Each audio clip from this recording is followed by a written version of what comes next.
Buenas noches, amigos de Latinoamérica. Bienvenidos nuevamente al Laboratorio Animado. Hoy tenemos a dos invitadas de lujo, dos colegas y compañeras con las que hemos compartido una aventura ahí en el Festival Cartón. Quiero dar la bienvenida a Bea y a Claudia. ¿Cómo están? Muy buenas noches. Bienvenidas al laboratorio. Hola, buenas noches. ¿cómo están? Buenas noches. Bienvenidas. Hermoso tenerlas. Muchas gracias, porque después de la corrida que se pegaron en el Festival Cartoon, estar charlando y ya arranca ahora, la semana que viene, ya este domingo arranca, o sea que hermoso. Bueno, Iván, bueno, ahí Majo también, bienvenida. Sí, no, muchísimas gracias por aceptar la invitación. Ahí ya teníamos un poco de un previo de lo que va a ser esta charla y está muy interesante, así que bienvenidas. Bueno, Gracias, muchas gracias. Generalmente el laboratorio lo empezamos con una pregunta de rigor, ¿no? Que es un poco averiguar cómo es que se han apasionado por ingresar en este mundo. Iremos en orden alfabético. Vea, ¿cómo ha sido tu paso? ¿Por qué haces animación? ¿Qué te ha motivado todo ello?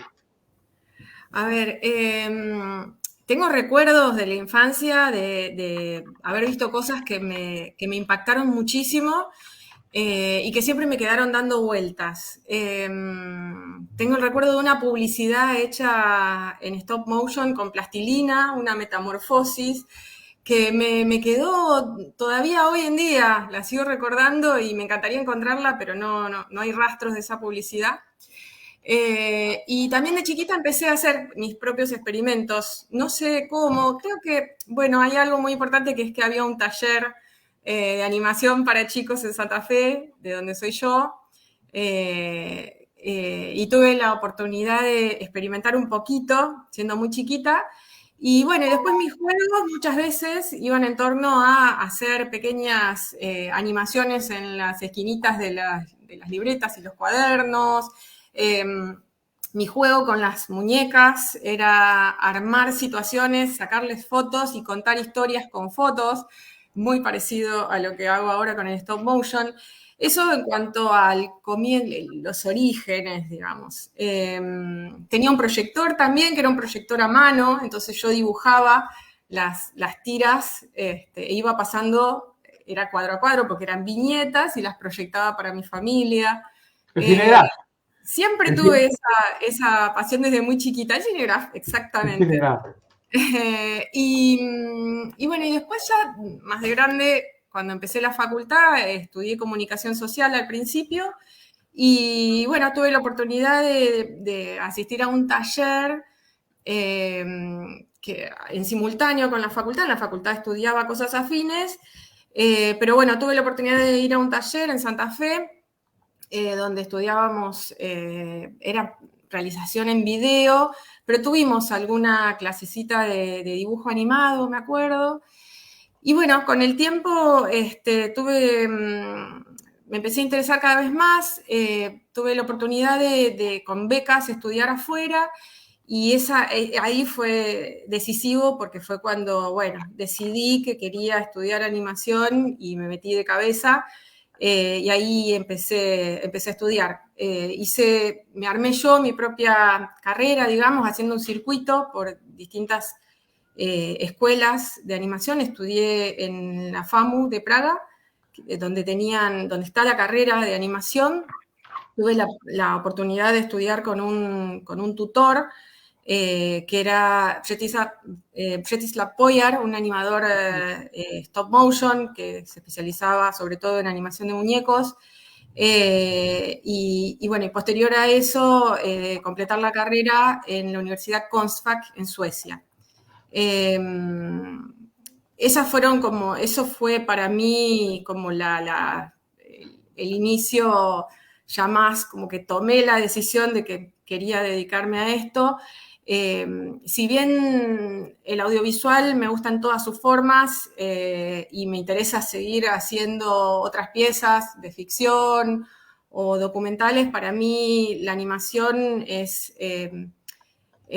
para mí es el centro, tiene la esencia de lo que a mí me interesa, sobre todo en lo audiovisual.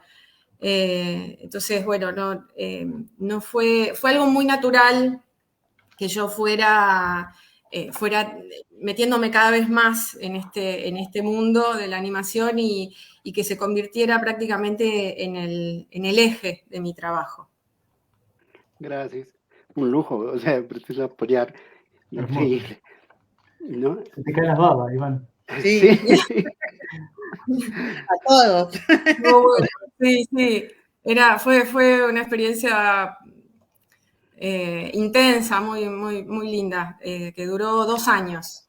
Bien. Y estuvo, la verdad es que aprendí muchísimo y lo guardo muy en el corazón. No, evidentemente que sí. No, quien no tuviera ese lujo. Claudia, vamos contigo y Bueno, ¿cómo te has introducido a este mundo?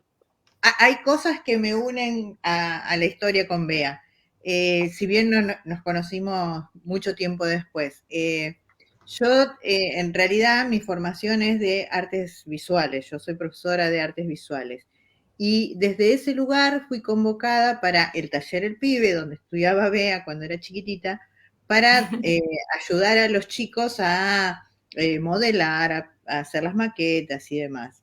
Rápidamente me di cuenta de que la imagen fija y la imagen en movimiento tienen otras necesidades.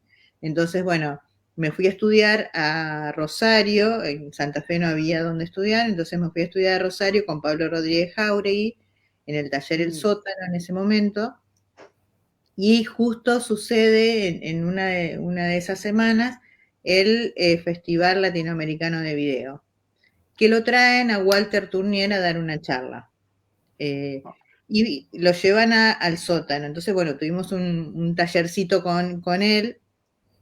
En ese momento me acuerdo que todos estábamos preguntándole cómo trabajaba, con qué material trabajaba, y él dijo con plasticina, y dijimos, claro, él trabaja con plasticina, nosotros con plastilina.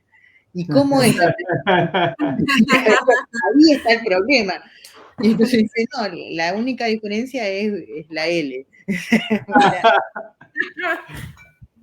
Estaba creando la revelación y era muy sencillo.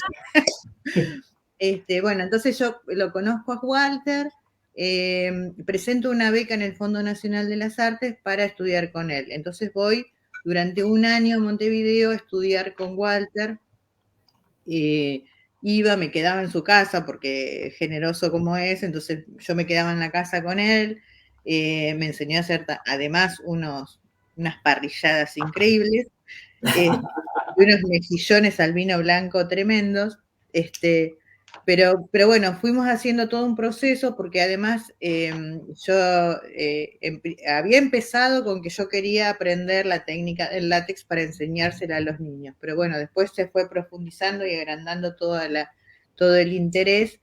Y bueno, entonces definitivamente dejé las artes visuales y me aboqué a tomar cuanto curso apareciera cerca entonces estudié con Rodolfo Sáenz Valiente, estudié iluminación, cámara, un montón de recursos que yo de las artes visuales no tenía.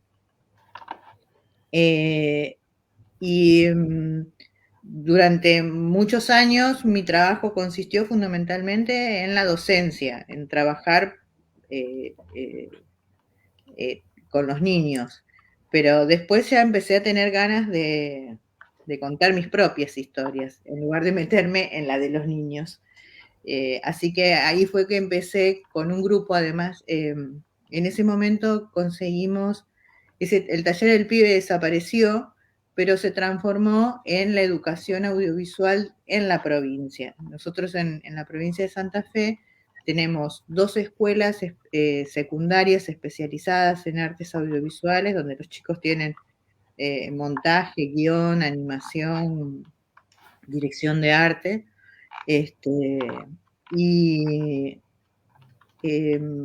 Bueno, se me fue la idea. No, bueno, un grupo de esos chicos, cuando terminaron la secundaria, dijeron, ¿y nosotros ahora dónde seguimos animación? En ese momento apenas estaba empezando a armarse la escuela de cine acá. Entonces decidimos armar lo que es el Molinete, que es mi estudio, donde empezamos a armar proyectos nosotros y a contar historias acá, con cosas muy básicas. En ese momento nos llevó un montón de años poder montar un estudio como el que tenemos ahora. Y bueno, esos chicos ahora son grandes profesionales y grandes artistas de la animación. Qué Hermoso. genial. En realidad tampoco te quedas atrás, ¿no? O sea, porque esto de pasar clases con Walter Turnier o Rodolfo Sí. Sáenz Valiente, mira que con Rodolfo Sáenz Valiente eh, yo tenía un leve contacto porque, bueno, al poco tiempo ya fallecía, ¿no? Pero ha sido quien me ha abierto la mente más allá, porque acá en Bolivia no existe ningún centro de formación y tenía que hacerlo de manera autodidacta, ¿no? Entonces, y el tener acceso a algunos materiales que él escribía y compartía, era lo que me abría, ¿no? Logré llegar a conocerlo a Juan Sáenz Valiente, a su hijo, Sí. ¿no? Pero ya cuando Rodolfo había fallecido, ¿no? Y en el caso de Walter Turnier, si bien no llegué a conocerlo, pero Bolivia ha tenido mucha relación con el grupo Imágenes, ¿no? Que Sí. enviaron animadores acá para hacer algunas cosas, ¿no? Entonces, qué genial, o sea, es Además son envidiable. sumamente generosos. Y otro, o sea, Pablo también, Pablo es una persona generosa y es también un gran amigo. Y el cuarto es Rodolfo Pastor, que también admirás. Y son 4 hombres de la animación que me marcaron profundamente, y es interesante que hoy estemos, porque Bea también trabajó con Rodolfo, y somos 2 mujeres que estamos haciendo otro camino, que está bueno, porque porque por mucho tiempo éramos prácticamente Bea y yo las únicas animadoras, directoras animadoras que había en el país. Ahora hay un montón, y eso está súper bueno. Sí, ¿no? No, sí, y es que el mundo es tan pequeño porque aquí nosotros organizamos un festival que ahora lo estamos retomando y para la tercera versión invitamos a Juan Pablo Zaramela. Rodríguez, ¿no? A la Pablo cooperativa de Rodríguez. animadores, ¿no? De Rosario, pero en ese entonces ya no estaba como presidente de la cooperativa y vino una de sus compañeras, ¿no? Entonces, Sí. pero, ¿cómo no? Que el mundo es tan pequeñito que se va relacionando varias cosas. Ajá, bueno, empecemos a hablar del Festival Cartoon, ¿no? Una anécdota bien bonita que cuando estábamos reunidos para decidir los premios, es que ustedes me decían, ¿no? Es increíble cómo, ¿no? De que prácticamente los cortometrajes que habíamos seleccionado, que tenían las mayores posibilidades, una gran mayoría eran en stop motion, ¿no? Y ustedes me decían, no, si vamos a ganar todo esto, van a decir que hemos manipulado, ¿no? Apoyando a lo que nos gusta hacer. Sí, tal cual, tal cual. Nos daba un poco de prurito, no tanto tampoco, porque lo valían. Qué bueno, qué bueno. Ahí, Pablo, te Sí, dejo esta vez. A ver. hay Sí, cada vez se ve más producción de animación stop motion y eso, la verdad es que, y también lo que tiene el stop motion es que es un universo gigante. Se pueden hacer muchísimas cosas y muy diferentes entre sí en stop motion. Entonces, el hecho de que haya mucho stop motion no significa que haya más de lo mismo, sino que es un abanico de posibilidades con las que te encontrás que bueno, hace que sea muy, muy variado, ¿no? Ese paisaje de producción. Yo siempre a mis estudiantes les decía, la ancha avenida del stop motion, porque en stop motion hay infinita cantidad, o sea, no está terminado de inventar todas las posibilidades, o sea, hoy puede ser, digo, vos decís animación con arena, pero hay un montón de maneras de utilizar la arena para animar. Animación con madera. Vimos uno que es tremendo, como cómo jugó con lo que dice y cómo lo dice y cómo. Entonces, no está cada vez que un animador de stop motion se enfrenta a un material, le da una impronta y un tratamiento absolutamente diverso. Sí, Sí, sí, sí. y además, lo que tiene, una de las cosas que tiene de bueno la clasificación gringa es que le pone 3D y ahí involucra todo lo que es el stop motion, para lo que es corpóreo. Y lo que nosotros llamamos 3D por deformidad, ellos le llaman CGI. Y ahí es un poco más claro este universo del stop motion, ¿no? Al decir 3D, cualquier objeto corpóreo es stop motion. Claro. Exacto, sí, sí. Pero el Sí, pulp-out yo no es inicialmente lo llamaba 3D. Yo inicialmente lo llamaba 3D porque siempre pensé en el stop motion como animación corpórea, digamos, por más que a veces vos estés animando algo que es plano. Pero bueno, al principio lo llamaba así hasta que, bueno, empezó a aparecer más el 3D, como lo conocemos acá, y entonces, bueno, son convenciones también, ¿no? Como llamar stop motion, bueno, cuadro a cuadro, o stop frame, o no sé, hay también otras maneras de llamarlo, y bueno, y a fin de cuentas es todo animación, ¿no? Claro. Que también el término animación se podría repensar, porque ¿por qué no llamar animación también? O tal vez se la llama, y yo no lo sé, a la manipulación de títeres y marionetas, ¿no? Claro. Que a fin de cuentas... Siempre hay ahí, yo he estado en montones de festivales que aparece algo así y entonces nos crea así como un ruido porque decimos, sí, pero una cosa es moverlo y otra cosa es darle vida cuadro a cuadro, y entonces, no, Claro, esto es más bueno. fácil. Claro. Sí, para mí, y estaba viendo los nombres de los que concursan en el festival, increíble, ¿no? Rodolfo Pastor, Salamela, los chicos de Cancán, ¿no? O sea, y seguramente Daniel Duche, o sea, que es 2D seguramente, Sí. pero hay Camilo Rodríguez, que también tiene de stop motion, o sea, hermoso, ¿no? O sea, les debe haber costado. Un nivel... Bajábamos, poníamos, tachábamos, volvíamos a poner y fue... Sí. No fue para nada fácil. De hecho, bueno, de cada uno de estos cortos tenemos algo para decirle a los realizadores, porque independientemente de si a la hora de tomar la difícil decisión se le otorgó o no un premio, son todas obras muy logradas, con un trabajo realmente de un nivel muy parejo entre sí, pero independientemente de la competencia, como obras realmente muy elaboradas y muy logradas. Entonces, realmente fue de esas ternas en las que es difícil. Claro, fue hermoso ver, porque la verdad que daba gusto verlos a los cortos, ¿viste? Porque hay a veces que te tocan un montón de cosas que vas sí, pasa.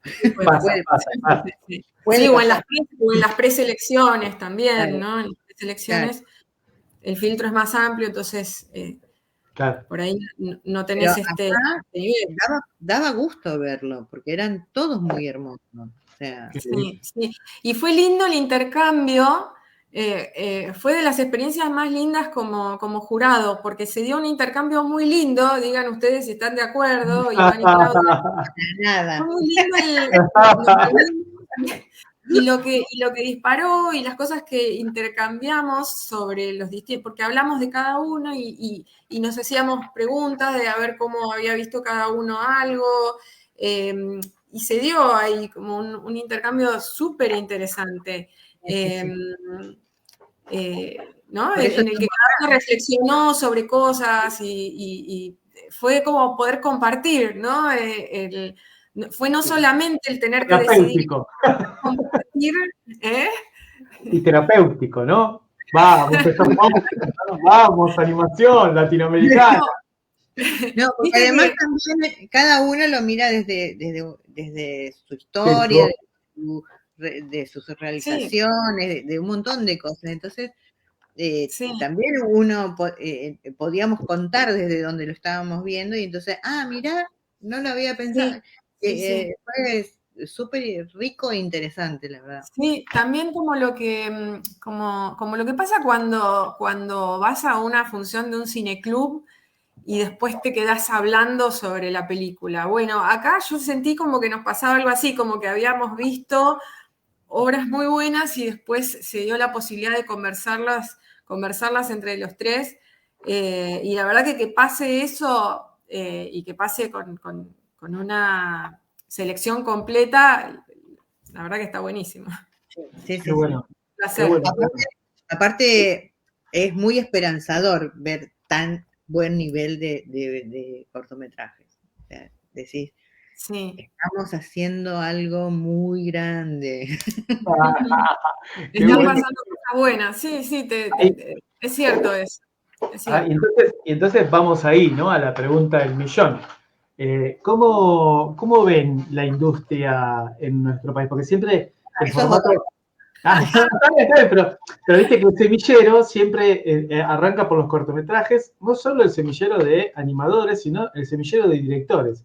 Porque el salto de dirigir a una película o algo es un tracho, una distancia muy grande, salvo que tengan mucha suerte y mucha plata, digamos. Pero me parece que es el lugar de la óptica del director o la directora, ¿no? Y que tengan ese pequeño formato que es el cortometraje y lo puedan realizar, me parece que es como un lugar de un semillero. No sé cómo lo ven ustedes. Ahí hay un tema que es yo me acuerdo que una vez en Divercine estaba Michel Ocelot y él decía, el formato propio de la animación es el cortometraje, porque es el formato que te permite trabajar la forma, no sé, forma y contenido en animación son muy importantes ese diálogo. Y entonces en un formato corto vos podés trabajar y podés desarrollar algo nuevo. Cuando trabajas para un largometraje, tiene que haber algo como más estandarizado para entrar dentro de la forma de una industria y que la cuestión del dinero rinda con el tiempo y bla, bla, bla. En cambio, en el formato del corto, el director es más libre. Sí, yo creo que estoy súper de acuerdo con esto que está diciendo Claudia. Me parece que a ver, no necesariamente, a ver, estos realizadores son realizadores, o sea, la gran mayoría son No es un súper semillero. ya están lejos en su mayoría de la instancia de semilla. Sí. Son Con plata ya. animadores o realizadores hechos y derechos, claro, son árboles. Entonces, yo creo que no necesariamente en todos los casos el siguiente paso tiene que ser el largo. Me parece que el corto también es un formato que tiene mucho de la impronta del mismo realizador y que no necesariamente es una primera instancia en una carrera pensando en un horizonte idílico de un largometraje. O de una mega serie. O de una serie, claro, no necesariamente. Puede pasar como puede no ser la meta, digamos, de un realizador. Por ahí puede ser que muchos de ellos sí tengan proyectos más grandes, proyectos de largometrajes o de series, y yo veo que hay un nivel de solidez en el trabajo que tienen que perfectamente siento que el talento existe acá para hacer largometrajes o para hacer series grandes. El talento. Pero bueno, no necesariamente tiene que ser. Yo creo que sería ideal si existiera esa posibilidad de, bueno, para quien tiene proyecto de que tengan ganas.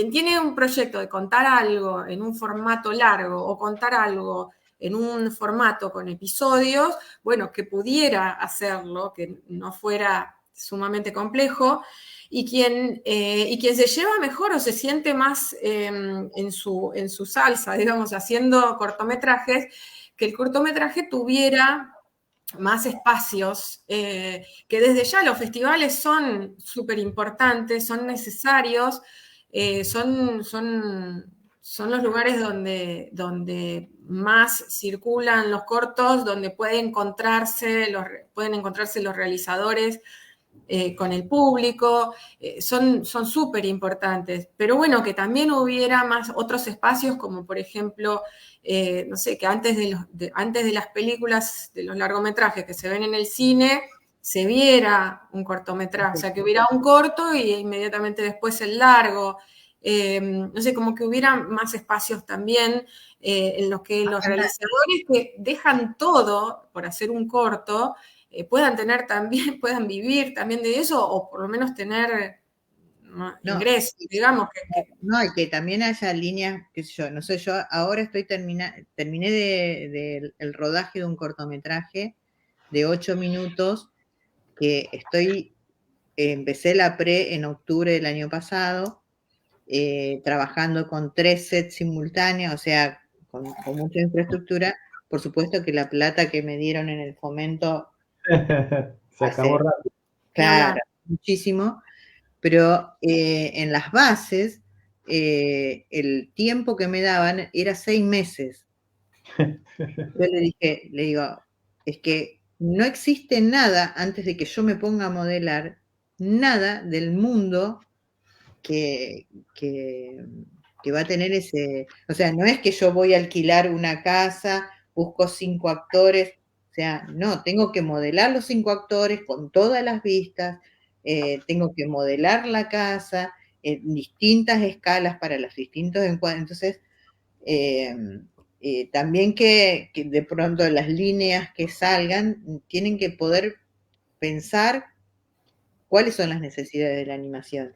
Y que la animación es una industria muy importante porque muchísima gente trabaja. En este cortito que me lleva un año, que dura 8 minutos, trabajó un montón de gente por un montón de tiempo. O sea, la gente que trabajó en el arte, que eran unas 10 personas, estuvieron 5 meses trabajando.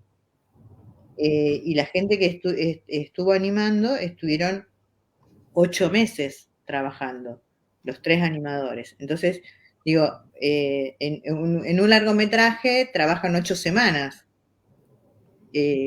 Acá nosotros le damos trabajo por mucho más tiempo. Entonces, estaría bueno que se fomente más la industria, porque creo que realmente es una industria, genera muchísimo trabajo.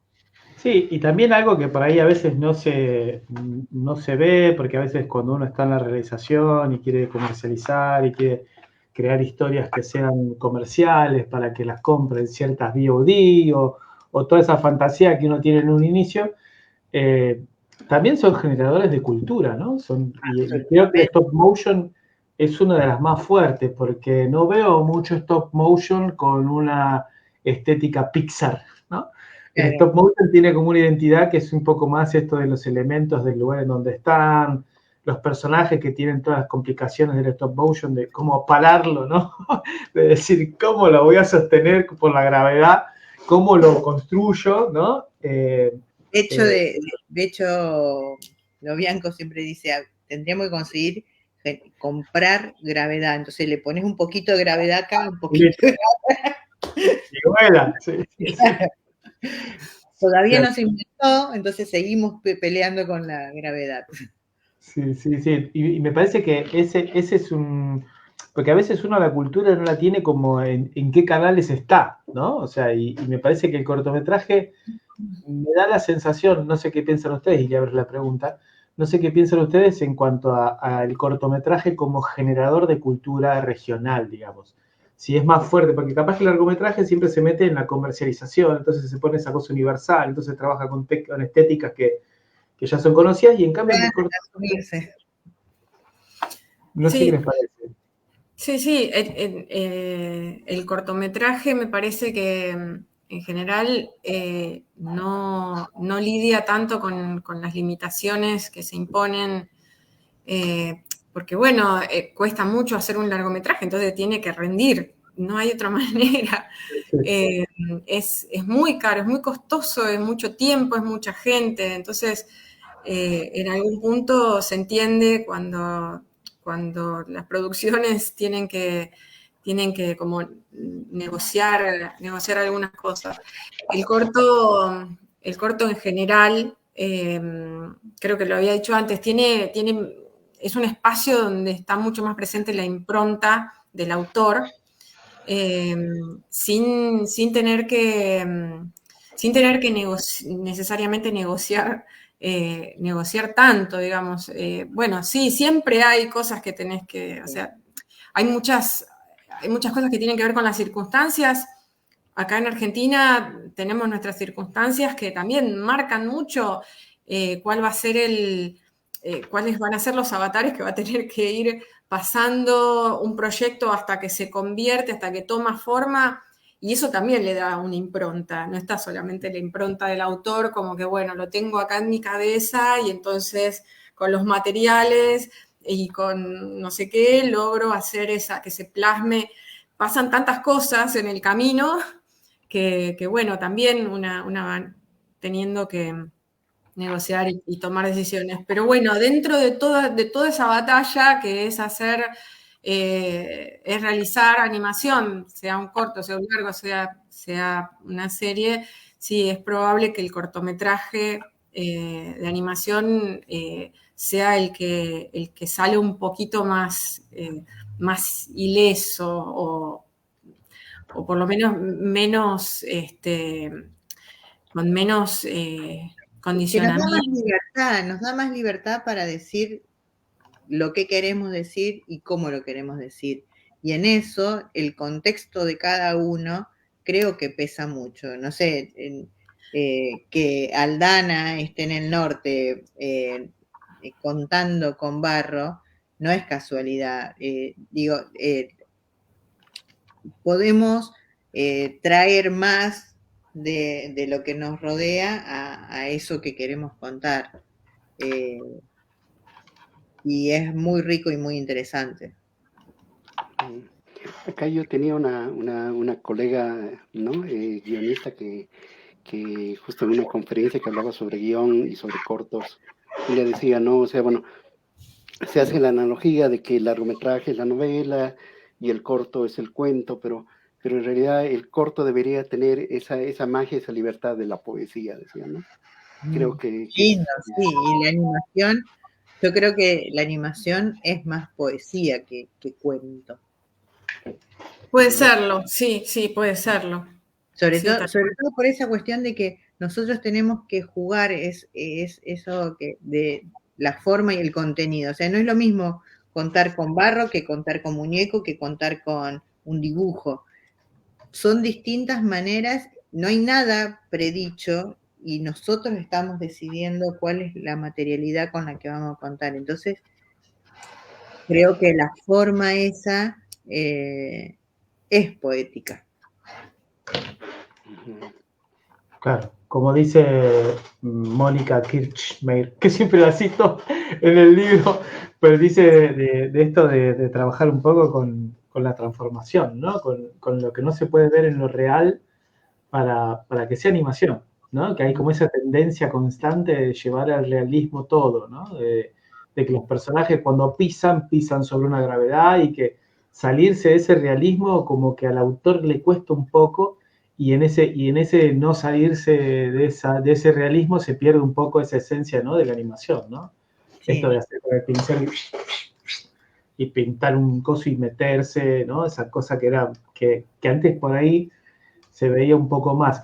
Viendo esto y haciéndote la pregunta, ¿cómo ven las nuevas generaciones de animadores? ¿Ven que hay una corriente de nuevos animadores? ¿Cómo están viendo ese circuito de animadores? Que no digo que, porque hay animadores que hicieron una carrera así, ¿no? Y se fueron y ya están en una locura, digamos. Me parece que la curva de aprendizaje hoy por hoy dentro de la animación con la cantidad de lugares en donde hay para ver. Yo me acuerdo cuando nosotros arrancamos, no sé, no digamos las edades, ¿no? Pero era re difícil Era encontrarse por con... Caloi, no podíamos ver. Claro, y después ver como algún libro que por ahí encontrabas, o si no, esto, si tenías los recursos, ibas a aprender con el maestro, digamos, ¿no? Que siempre tiene el stop motion, tiene eso siempre de artesano, digamos, es muy difícil porque son muchas cosas para hacer, muchas herramientas. ¿Y cómo ven? ¿Ven que hay una nueva generación de animadores? ¿Ven que hay como una nueva energía que empuja esto? Yo creo que sí, que hay muchísimos animadores y buenísimos, porque la verdad que hay un nivel tremendo. Y creo que, porque también tienen primero que la animación está metida en todo, o sea, cualquier producción audiovisual que vos veas tiene animación, de títulos, de créditos, de efectos, entonces hay también un campo de trabajo muy grande. Y eso también genera que en todas las producciones los chicos se acostumbran a ver animación. Y entonces creo que estimula que mucha gente se quiera dedicar a eso. Porque además es hermoso, es jugar para siempre, jamás. Y llenarse de plata también, ¿no? Vos la querés toda. No, yo creo que yo me siento una privilegiada de poder seguir haciendo esto porque no me lleno de plata. Es más, creo que de docencia saco plata y pongo en las películas. Pero creo que es un privilegio poder hacer lo que uno quiere y que le da placer y que encima es como si estuvieras jugando todo el tiempo, porque, no sé, cuando estás buscando una forma o cuando estás creando los muñecos, cuando estás haciendo un plano que te cuesta y que lo tenés que hacer 3 veces porque no te gusta cómo quedó, no sé, hay mucho de lo lúdico y del amor y de la experimentación permanente. Sí, a mí la verdad es que me encanta cuando veo chicas y chicos, los más jóvenes y sobre todo los más chicos, avanzar sin miedo y con mucha tranquilidad de conocer los recursos técnicos, sobre todo, o más bien tecnológicos más que técnicos, que tienen a mano y seguir entusiasmándose con las técnicas, ¿no? Cuando compartís con ellos diferentes técnicas y los invitás a experimentar. A mí me emociona mucho eso, me parece que es algo que es un tesoro que conserva la animación stop motion, que es esa esencia de experimentación y de búsqueda que tenían los primeros animadores, los primeros realizadores audiovisuales cuando experimentaban, esa cosa del experimento y del maravillarse y de maravillar a los otros. Esa búsqueda un poco lúdica y un poco mágica que tenía en sus inicios el cine, me parece que sobrevive en gran medida en el stop motion. Entonces, ver que eso se sigue multiplicando y que se va pasando de una generación a otra y ver soltura y mucha libertad en los chicos más jóvenes para seguir experimentando, la verdad es que es de las cosas que más placer me da. Yo también me dedico así, no día a día, pero cada tanto también a la docencia y bueno, y encontrarme con eso y ver el interés y ver cómo sigue progresando ese interés, ¿no? Y que se van metiendo cada vez más, la verdad es que me da mucha esperanza. Hermoso.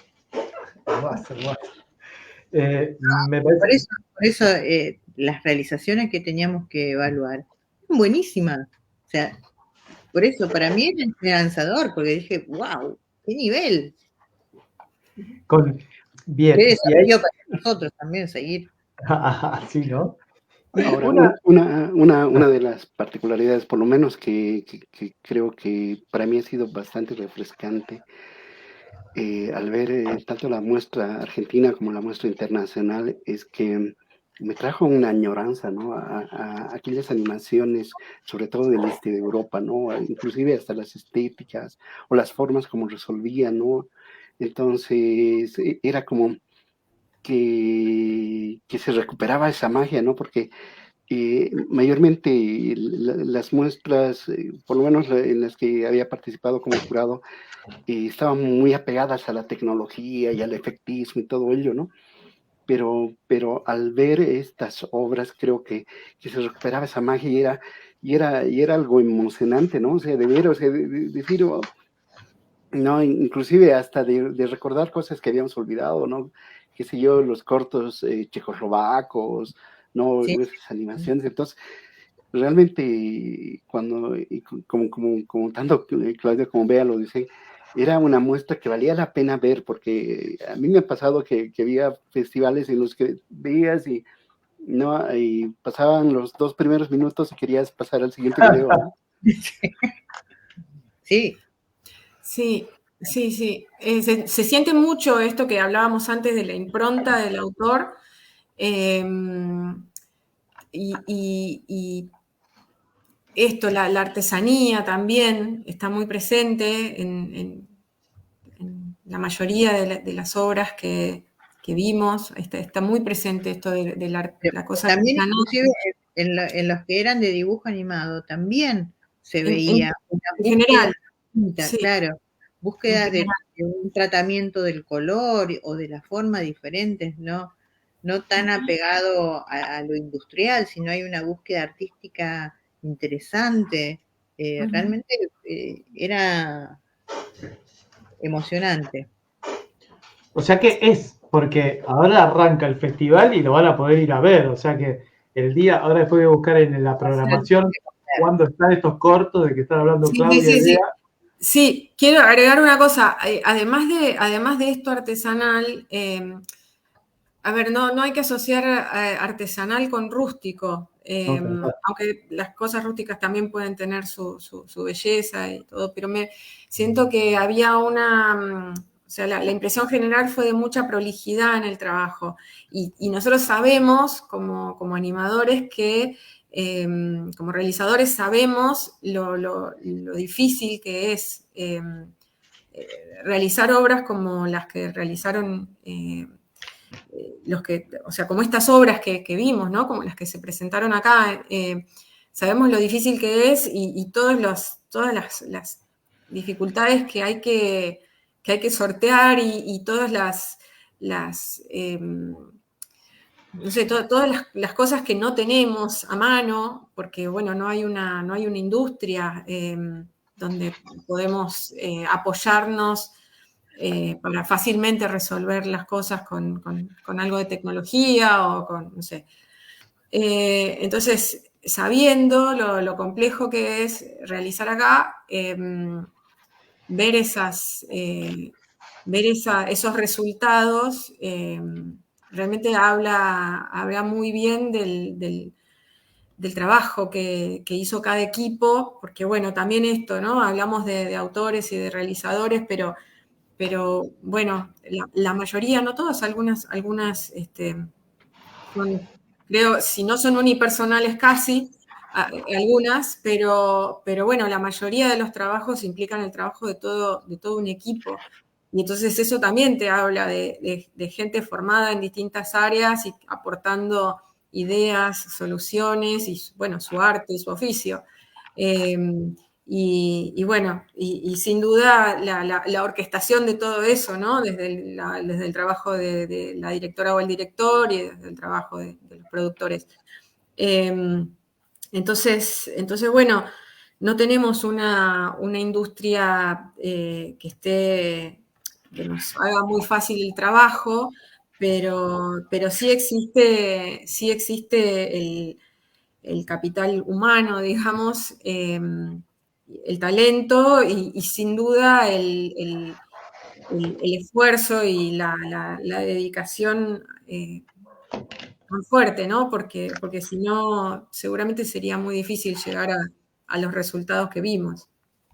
Y otra cosa también interesante que había en los cortos es el interés por contar historias, y historias muy diversas, que eso también complicaba la decisión, ¿no? Pero, digo, no es simplemente el gag, sino que todos tienen una búsqueda de contar cosas. Entonces aunque sean cositas cotidianas, acotadas a un espacio, qué sé yo, pero hay un trabajo también de la búsqueda de narrativa, que es muy interesante.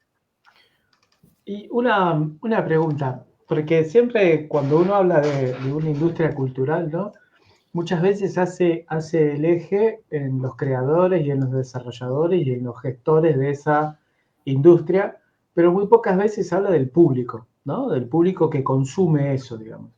¿Cómo ven ustedes el tema del público en la absorción de este tipo de contenidos, digamos? O sea, ven que hay un público, ese público necesita más ventanas de distribución, algo estaban diciendo en esto de pasar antes de las películas los cortos y eso. ¿Qué creen ustedes que tendría que pasar dentro de la industria o dentro del medio para que se llegue un poco más al público? ¿Más ventanas, más subsidios a la distribución? ¿Qué Todo creen? Sí. Claro. Más ventanas es absolutamente necesario, y en ese sentido los festivales son un punto clave, porque convocan a un montón de gente y generan esta discusión, esto que nos pasaba a nosotros, pero también le pasa a los públicos. Y también es necesario más distribución, porque para los realizadores nos es muy difícil, porque hay muchos festivales que son con tasas libres, pero hay muchos que hay que pagar, y para nosotros es muy difícil pagar tasas en dólares o en euros. Y la otra que no me acuerdo que habías dicho. No, Bueno, sí, el tema seguramente también. ¿Qué crees que tendría que, cómo se le puede llegar al público, digamos? Porque siempre los festivales, hoy en Argentina, mientras le contestamos ahí a Valeria, ahora que preguntaba, buenas noches, preguntarle dónde se pueden ver los cortos. Los vas a poder ver en el Festival Cartoon que arranca este domingo y está durante toda la semana, y creo que hay un canal que ahora te voy a averiguar, que por ahí se pueden ver también por ahí. Por ahí en el territorio de la Argentina, por ahí no sé si será en otros territorios, si se habilitará o no, pero ahora te paso la web del festival, así lo ves por ahí también. Pero volviendo a lo que veíamos esto, ¿no? Muchas veces lo difícil por ahí es de llegarle al público ese que no sabe que le gusta la animación y que está aturdido de ver cosas que son, che, ¿qué viste? Y no, vi Netflix, vi Disney Plus, hice esto, viste el otro, pero no hay como un lugar ahí donde se pueda vincular a un espectador desprevenido a ver un canal de animación y decir, a ver, ¿qué es esto? ¿Qué me puede interesar? ¿Qué creen ustedes que tendría que pasar para que eso empiece a darse? ¿Existir un canal? De un canal de animación me fascinaría. Un locomotion, un stop motion loco. Claro. Es que, a ver, esa propuesta existe generalmente destinada al público infantil. Tal cual. Eso hace también que se dé este malentendido en torno a la animación, de que la animación es algo para chicos. Entretenimiento para niños. Entonces, tal vez si existiera un canal, sería hermoso que hubiera un canal dedicado a la animación también, porque eso generaría demanda de material. O sea, sí, contenido. Claro, que hubiera cada vez más contenidos pensados directamente para público adulto o que tuviera franjas, por ejemplo, franja infantil en determinado horario, franja para jóvenes. Y para adultos. Y la verdad es que eso sería hermoso. Vamos a por él.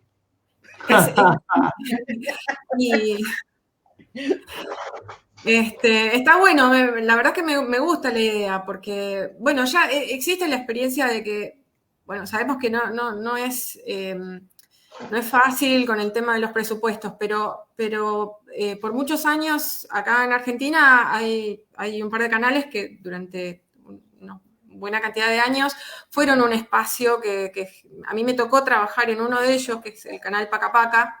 Yo trabajé 8 años como responsable artística del canal. Y se generaba muchísimos contenidos, se sigue generando, pero bueno, en aquellos tiempos cuando yo trabajaba se generaba muchísimo contenido y muchísimo contenido era animado para el público infantil. Y en ese momento, bueno, eso generaba que hubiera proyectos y que distintos estudios de animación o productoras pudieran emplear a gente para trabajar en proyectos animados. Creo que eso fue un gran despegue para un montón de estudios, Paca Paca. Sí. Sí, tal vez no estamos hablando de los mismos presupuestos hoy en día, pero porque sabemos que también realizar series animadas tiene un costo importante. Pero bueno, si existiera esta posibilidad de generar contenidos animados para adultos y tener un espacio, ¿no? Un canal, una plataforma que demanda contenidos permanentemente, eso es un motor que genera también trabajo para mucha gente, siempre que, bueno, que haya una economía, que se genere una economía, ¿no? A partir de eso. Así que sería hermoso. Igual estaría interesante que de pronto en canales públicos que llegan, donde no llega Netflix, también hubiera un espacio, aunque sea un día por semana, que haya esto, para que llegue a otra gente. Porque claro. Una cuota de pantalla. Sí. Los que vivimos en ciudades más o menos grandes estamos acostumbrados a las plataformas, pero hay muchos lugares que no tienen ni siquiera esas plataformas. Entonces, el rango de cosas que ven es mucho más limitado. Y lo que puedes llegar a ver por YouTube te va recortando a siempre lo mismo. Sí, claro. Lo que pasa es que, claro, es cierto, los criterios por los que te va llevando una plataforma como YouTube no son los mismos que una selección, a lo mejor, o una planificación, una programación, como puede tener un canal público, por ejemplo. Claro. Mientras tanto, a Marina, te paso ahora un link en donde la gente de Lumitón, de Vicente López, siempre hace festivales y festejar el Día de la Animación, y se pueden ver unos cortitos que están buenos, digamos, de animación, que son 4, creo que ahora lo voy a compartir. Uno acá. de Bea. ¿Sí? Mira, ¿cuál es el tuyo? Fue el Eclipse. Después del Eclipse. Fue el que ganó el año pasado el mejor narrativo nacional en cartón. Qué lindo, está muy lindo. Es hermoso, véanlo, ahora les paso el link. Véanlo porque está muy bueno. También creo que el de Azamor también estuvo por ahí, estuvo premiado en unos cuantos lugares también. O sea que este es un lugar que ya podés ver, Valeria y Marina, y ya te paso el link, así también lo ves. Qué bueno, me encantó el corto, sin spoilear nada, pero me parece que es el conflicto. El asesino es Jack el forastero. Hermoso. El asesino está en el bar. No hay asesinos. No, y además que está muy bueno el el conflicto, una de las cosas que a veces pasa en la animación, sobre todo, es que el conflicto tarda en aparecer, entonces vemos toda una expresión de cosas que no se ve. Y en este corto, to the point, ¿viste? Vamos, arranca, mira, pasa esto, este es el juego. Estas son las cartas. Y eso me encantó, porque bueno. en general tiene una dinámica más de un público más exigente al momento de dame algo rápido.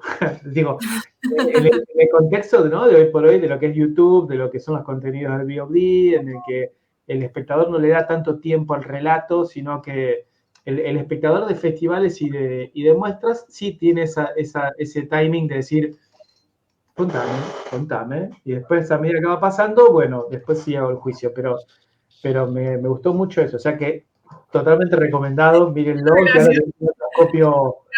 Gracias. Es que contar en un corto, contar historias cortas, está lleno de dilemas, ¿no? Y de decisiones que hay que tomar. A veces, muy seguramente, se puede volver más difícil contar algo corto que contar, que tener ese tiempo, ¿no? Porque, bueno, ahí tenés que empezar personajes, espacios, conflictos. Acá tenés los y que termine. Y transmitir una emoción también, dar ese tiempo, ¿no? Para la emoción, para los contrastes, para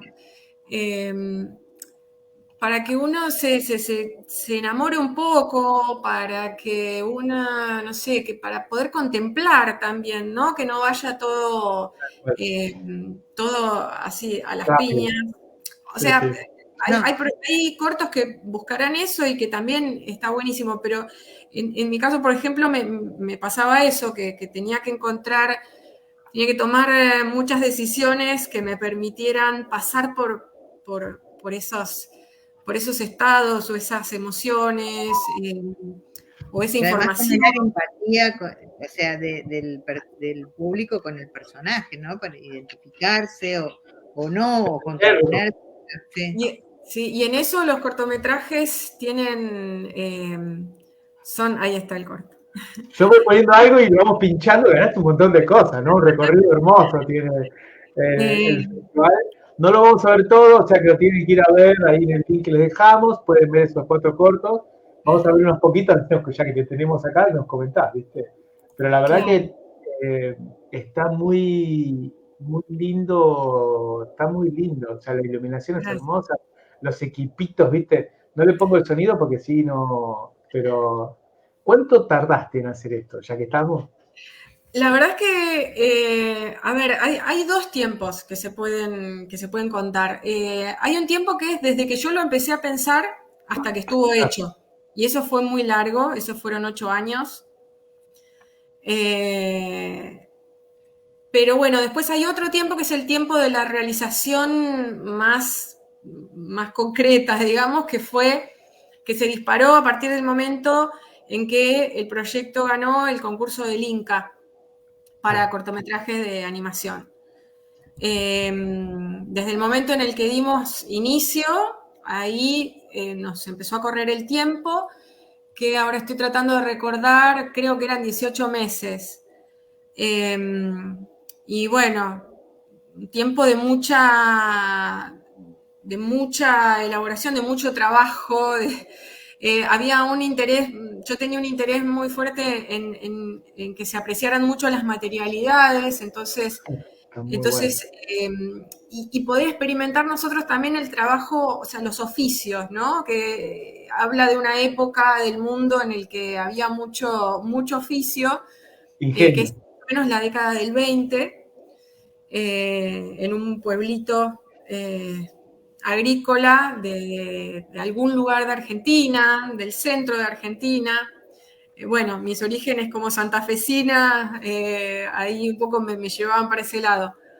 Y bueno, y como estaba muy presente, era un tiempo del mundo en el que el oficio y las materialidades de la madera, los metales, los textiles hechos muy elaborados,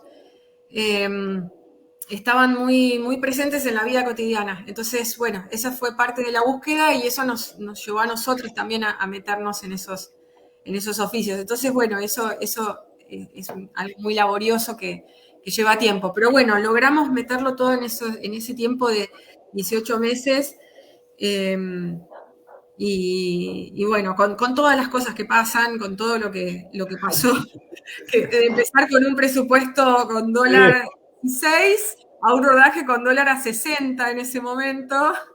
Imposible. Sí, y todas las cosas bueno, que ya sabemos que pasan, que bueno, que uno ya sabe, uno ya cuenta con que, bueno, ya sabemos. Va a pasar en el medio y lo vamos a tener que resolver de la misma manera que hay que resolver que el muñeco quede parado y no se caiga, ¿no? La gravedad. De la misma manera que hay que resolver esas cosas. La gravedad de la vida. La gravedad de la vida. Pero bueno, sabes también mientras lo estás haciendo que estás cumpliendo con un proyecto que es un sueño, que es una oportunidad que tenés, y bueno, por eso también estás entre la frustración y la felicidad, ¿no? Porque bueno, nada, es ir resolviendo. Cuando lográs resolver, te da una alegría enorme. Y creo que hay mucho de eso en la esencia del stop motion, con ingenio resolver cosas. Hay quien lo puede resolver con mucha plata, será el caso de estudios grandes como pasa con Laika, por ejemplo, que tienen a disposición tecnología con la que podría haber soñado cualquier animador stop motion, tienen la posibilidad de hacerlo, lo realizan, pero bueno, no es la realidad de la mayoría de los realizadores. Stop motion, entonces, es ingenio, es permanentemente. La creatividad no es solamente para contar una historia o para diseñar personajes o para modelar los props que tenés que hacer, sino que también es ingenio para poder resolver todo, o sea, hacerlo, poder hacerlo. Y eso te pone en un estado mental, en un estado de creatividad que bueno, nada, en algún punto también te da mucha satisfacción poder resolverlo, ¿no?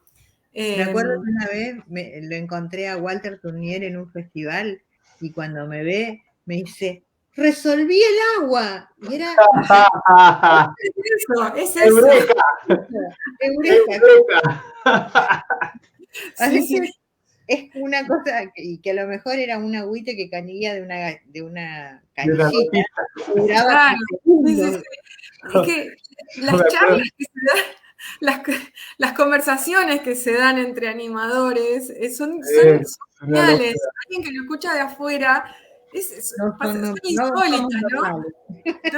Yo me acuerdo cuando hace muchísimos años trabajé en dos de las películas de huevos que se hicieron acá en Argentina, que son unas producciones de dibujo animado mexicanas, que eran dibujo, como se hacía en esa época, era en papel, toneladas, pilas de carpetas. Y yo me acuerdo de las conversaciones, me acuerdo de ir en el colectivo y darnos cuenta de repente que veníamos hablando de huevos que saltaban y que, no sé, que la gente alrededor, de repente darnos cuenta, ¿qué estarán pensando? ¿No? De cosas absurdas. Sin sentido, ¿no? Yo, cuando estábamos haciendo Dos pajaritos ahí en Cancán, que yo estaba haciendo la parte de 2D y haciendo el workflow de diseño de postproducción, ellos estaban haciendo esta que presentan ahora, las aventuras del Sir Percival, y había que conseguir cortinas de madera, que estaban así. Yo siempre iba en bicicleta al estudio, y un día paso así por un container lleno de cortinas a 3 cuadras del coche y digo, ¡che! Vamos a buscarla. Y salimos 5 o 6 a buscar una cortina de madera, estos rollos de madera así, al container y llevándola por 3, 4 cuadras, así que pesaban 3 toneladas cada una, y estábamos todos felices porque era como, sí, lograron para los fondos. Viste que después son esos materiales que después decís, es basura. No, ¿qué va a ser basura? Sí. Bueno, me pasaba mucho. Cuando yo hice Lina en la Luna, que toda la escenografía la hicimos con material de reciclado, la calle era nuestro supermercado, entonces Claro. me decía, Claudia, en tal esquina hay una montaña de madera, entonces yo salía con el auto, cargaba y traía. Ir al cementerio a juntar chapitas, no sé. Claro, sí, tal cual. En el corto, después del eclipse, tal vez no se percibe tanto en el resultado final. Uno ve una copita, pero capaz la copita la armé también con cositas con un botón de vidrio que encontré, bueno, y así, ¿no? Como cositas. Y me pasaba mucho que iba por ahí me metía en ferreterías a mirar, porque a veces no sabía qué me iba a servir, pero no sé, déjame ver, y miraba todo lo que podía, y decía, a ver, bueno, tenés más grande de esto, más chiquito, y no viene con un agujerito adentro que, no sé, no.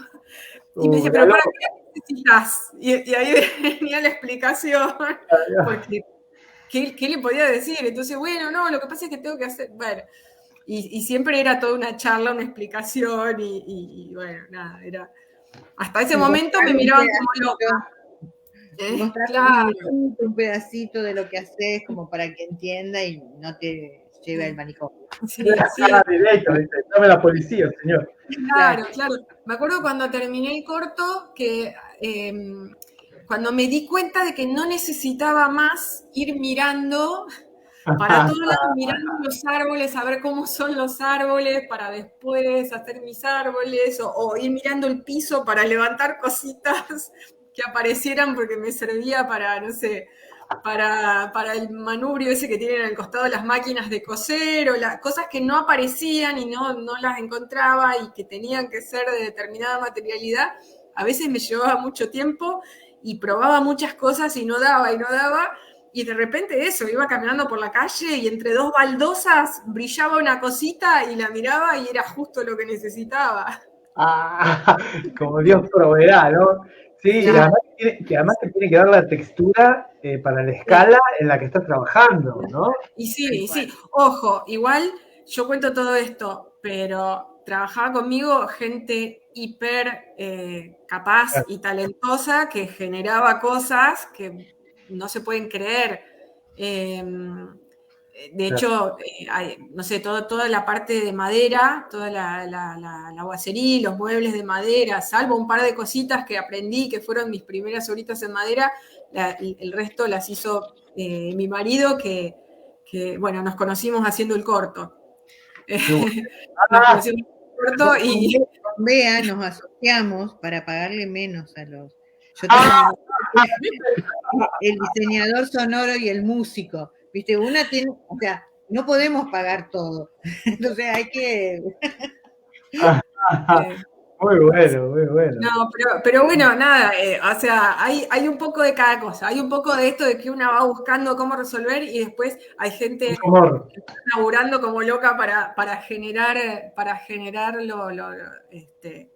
el resto de las cosas, y ahí el mérito enorme lo tienen ellos también, ¿no?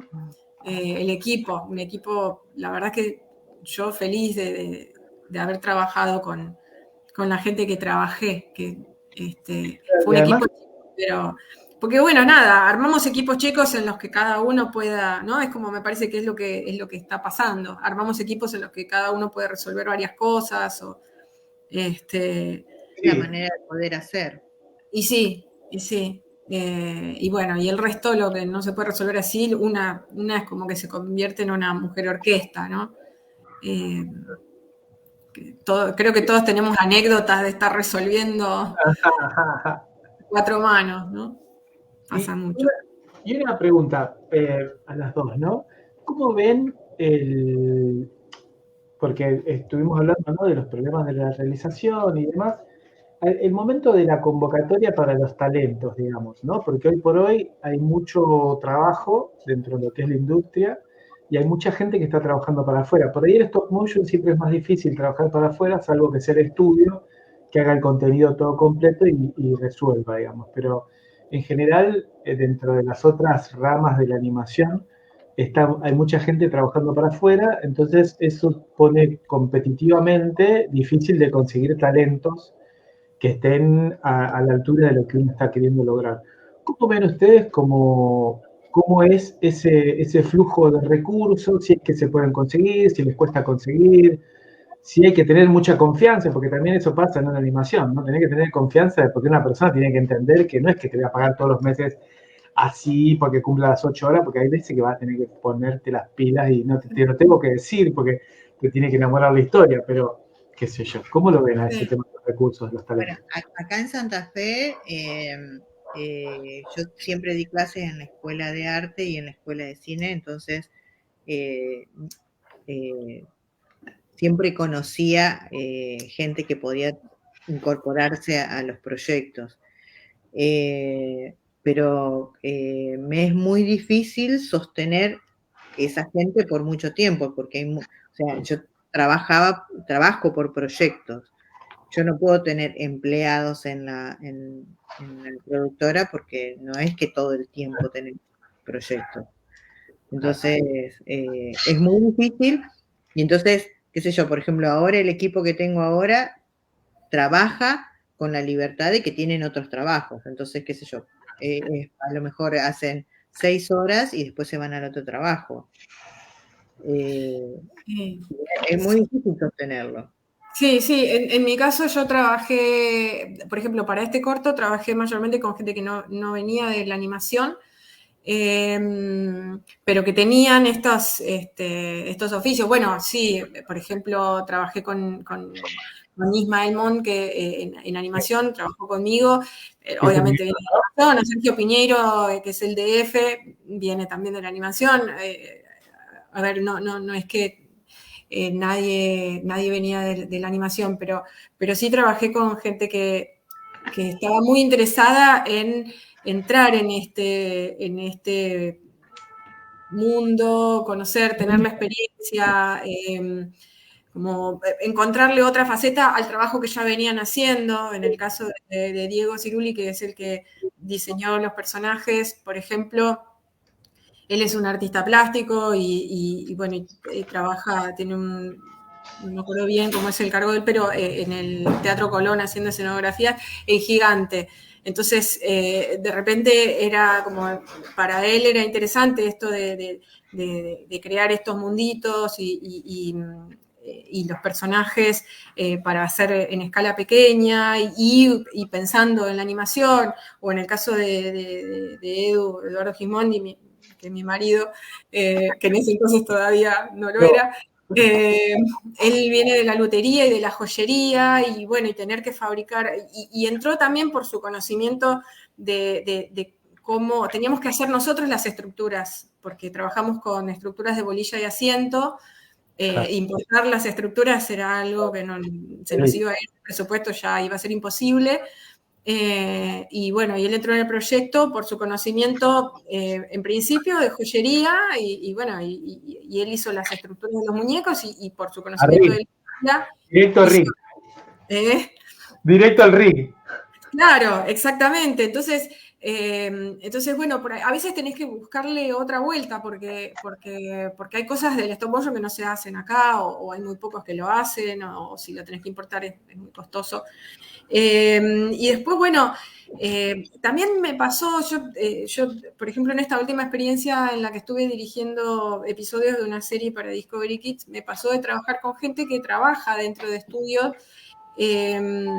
dentro de estos estudios que trabajan para afuera, que tienen, por ahí tal vez tienen esa estabilidad de ir todos los días a un estudio y tienen otras lógicas de trabajo y otros ritmos, pero muchos de ellos también sueñan con poder hacer animaciones independientes, digamos, por su cuenta, en sus ratos libres, o se apasionan también cuando vos les hablás de las animaciones que haces de manera independiente, del stop motion, consumen, les gusta, ven y tienen algunos tienen sus propios proyectos y otros tienen lo ven como un ideal, ¿no? Poder hacer algo de esta manera.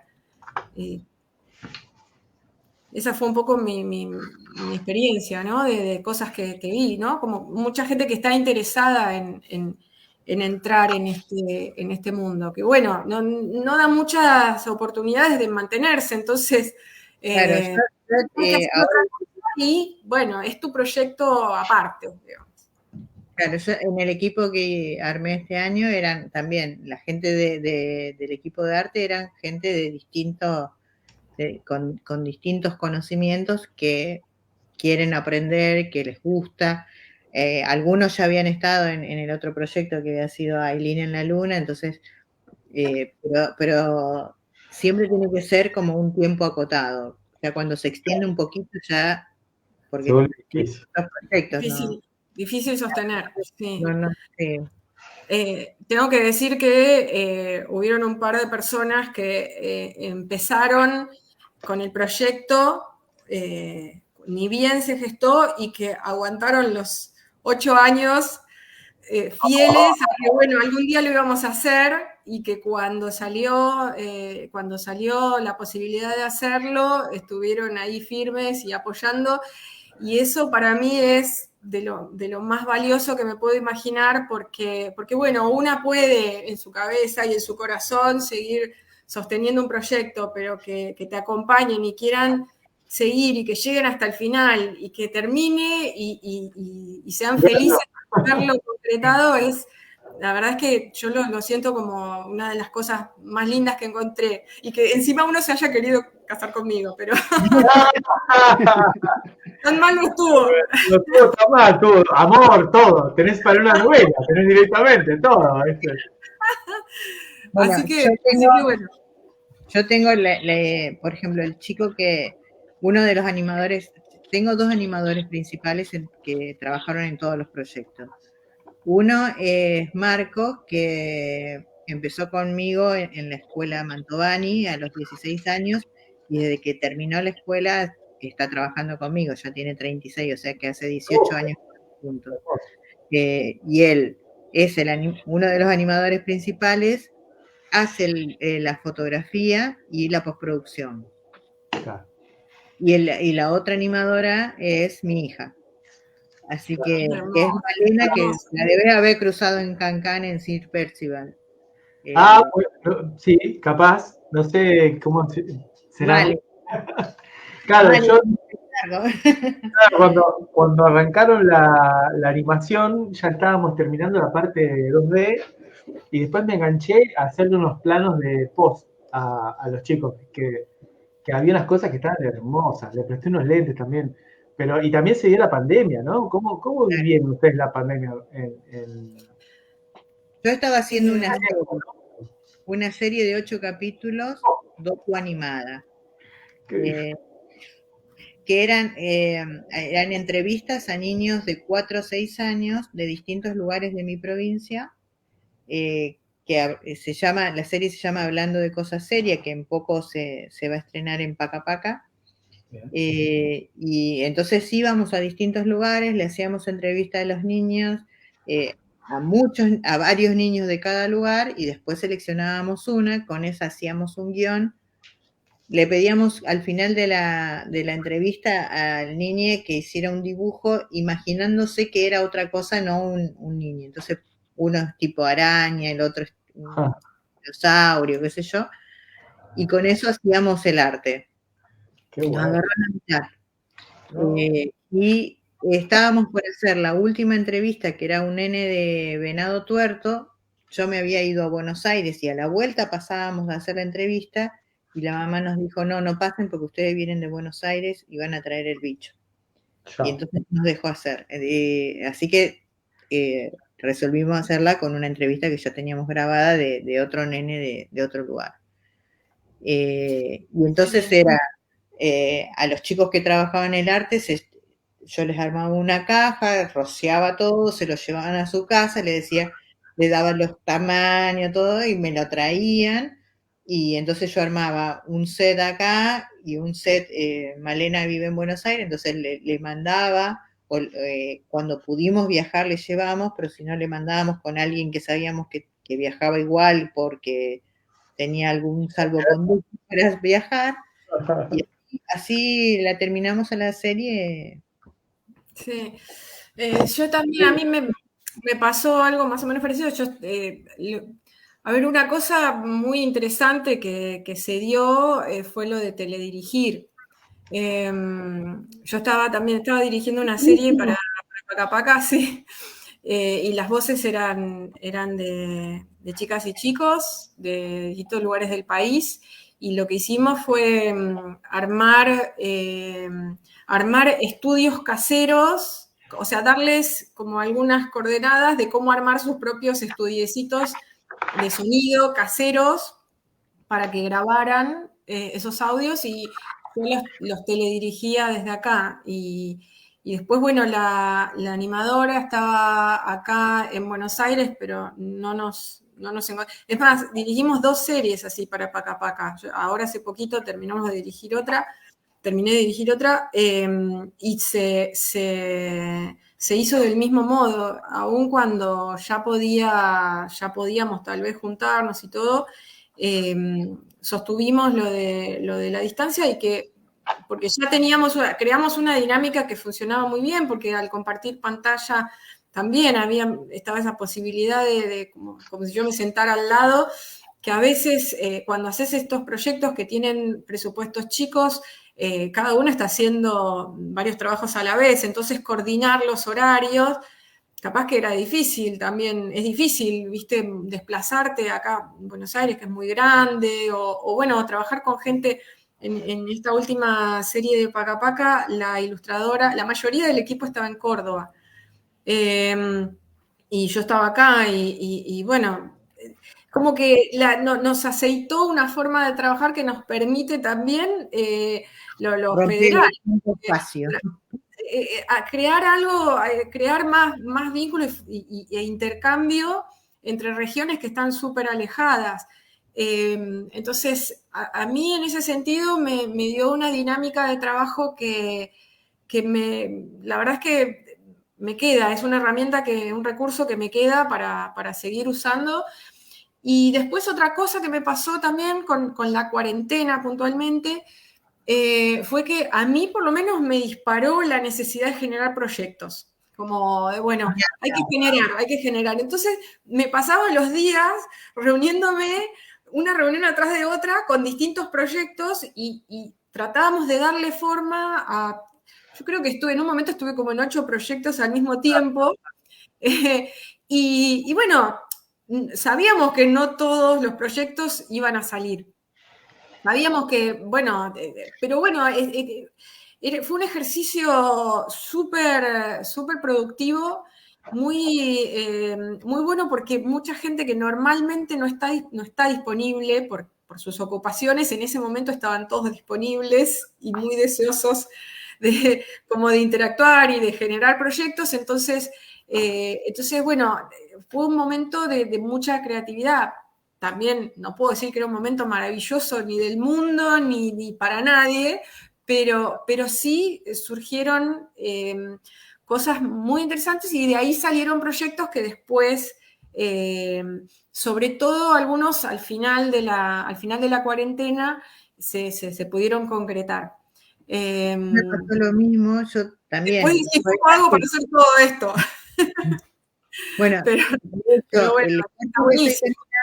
el corto que estoy terminando empezó ahí en la pandemia, el largo que estoy desarrollando también, y la serie también. Entonces fue en ese momento tan terrible que estábamos viviendo como humanidad. Yo en un momento fue esperanzador también, dije, de acá tenemos que salir mejores, me duró 2 semanas. Sí. Pero también fue, para los artistas creo que fue un momento de introspección y de producción muy grande, porque todos creo que necesitábamos decir y tratar de hacer algo. Y entonces, bueno, los 3 proyectos en los que yo estoy trabajando en este momento surgieron en ese tiempo. Y también aprendí antes, cuando yo hacía cortos, mi hija siempre trabajaba, pero venía a Santa Fe a animar. Y como aprendimos de esa manera, ahora toda la parte que ella animó en el corto nuevo, lo hizo directamente, armamos un estudio allá, y lo animó ella sola, y entonces, bueno, era filmarme, yo quiero que haga tal cosa, y entonces, bueno, me dice, ¿te parece así? Y era así, con mensajes de WhatsApp, ir representando o mostrando, Claro. y bueno, todo el corto lo hizo ella allá y yo acá. Sí, es que esa forma de trabajar un poco existía, tal vez no teníamos tan aceitados los recursos tecnológicos, pero existía cuando yo estoy pensando en las películas estas, los largos de dibujo animado en los que trabajé hace muchísimos años. Por ahí, bueno, se trabajaba con gente que estaba en otros lugares y mandaban sus tomas y no estaba toda la tecnología, pero ya esto de mandar a otros lugares, que alguna toma se hacía a lo mejor en México, otra capaz que se hacía en Rosario y otra existía, ¿no? Por más que, bueno, esto de estar ahí presentes y con el papel y todo eso, era lo que más, digamos, lo que prevalecía, ¿no? Pero bueno, ya existía un poco y venía existiendo también esto de mandar a otros países a animar, qué sé yo, hay muchas, acá la serie esta en la que estuve trabajando última se animaba en otros países. Muchas, o sea, se mandaba y se dirigía desde acá, entonces como que acá es una usina creativa y se manda a animar a otros lugares, eso demanda de cierta logística y de cierta tecnología que en realidad estaba existiendo, pero nosotros no lo usábamos para nuestro trabajo cotidiano como realizadores o realizadoras de cortos o de proyectos nuestros. Ahora está generalizado, todos usamos esos recursos y bueno, y por ahí será de las cosas no voy a decir positivas, pero bueno, de las cosas que sí, que podemos... Se puede capitalizar que dejó la pandemia, digamos, ¿no? De hecho, la industria explotó también, porque era la única que podía hacerse, la de actores cayó, y después la animación, y después quedó el coletazo de todas las series que se preproducieron en la pandemia, sabiendo que no se iba a poder hacer animación, y quedó el tendal ahí, y también a mí también está bueno como recurso, ya medio como que se abrió el mundo, ya es como que no hay tanto prurito de decir, solo que algún país que necesite un fondo y necesita que el animador o el talento esté en el país para pagar el fondo y eso, sino que en general está abierto y se nos abrió bastante. Es cierto, es cierto. Otra cosa que me pasó a mí es que yo el corto lo terminé y iba a ser como un pequeño estrenito, así como para la gente que había trabajado y para los amigos y para alguna gente más, iba a ser un pequeño estrenito. Venía pensando cómo iba a ser el lanzamiento y ¡pah! De repente pandemia. Y no se sabía qué iba a pasar con los festivales estaban todos en stand-by, y bueno, entonces fue todo como, pucha, todo lo que pasó en el camino para poder terminarlo y ahora que ya lo podemos soltar, que salga al mundo, no sabemos qué va a pasar, si va a haber festivales, si no va a haber, fue un poco incierto. En todo el mundo era encima, no era una cosa de del mundo, porque era el primer completamente. Y bueno, y después los festivales fueron como encontrándole la vuelta. Había unos festivales que fueron online, otros que, no sé, que incluso hacían ceremonia en un teatro donde no había público y vos participabas así, virtualmente. Y fueron encontrando cada uno fue encontrando su vuelta hasta que más o menos se pudo volver a la presencialidad. Y bueno, nada, ahí ya por suerte se podía también acompañar a la película, ¿no? No solamente, o sea, ver al público, no sé, interactuar de otra manera. Pero bueno, esa fue otra de las cosas que pasó con la pandemia. Hermoso, hermoso. Yo mientras estoy buscando el featuring del festival, Majo, no sé si querías hacer alguna pregunta, que estuviste callada ahí. Sí, no, es que estoy encantada con la charla. Ahí estuve tomando apuntes para luego googlear todo lo que a mí se me escapa. Pero no, yo quería consultarles si tienen algún consejo para la gente que recién está empezando, sobre todo en stop motion, porque bueno, la verdad, en realidad, yo les iba a preguntar si para mí el stop motion es una de las cosas más desafiantes en la animación. Y les Es iba a lo más preguntar lindo que puede pasar. y yo les iba a preguntar, ¿y por qué seguir, no? ¿Cómo se ha mantenido ese campo? Pero después de escuchar la vitalidad, la emoción con la que nos cuentan, dije, ahí está respondida mi pregunta. Es un viaje de vida. Sí, sí. Consejos. Para mí es no. Primero, encarar. Te tenés que llevar bien con el material que vas a usar. Para mí eso es algo bastante importante, es clave. Llevarte bien con ese material, porque como con stop motion se puede trabajar puedes animar prácticamente todo, casi todo puede ser animado. Tiene que ser algo que a vos te produzca un disfrute, porque es tan arduo hacerlo que Tiempo.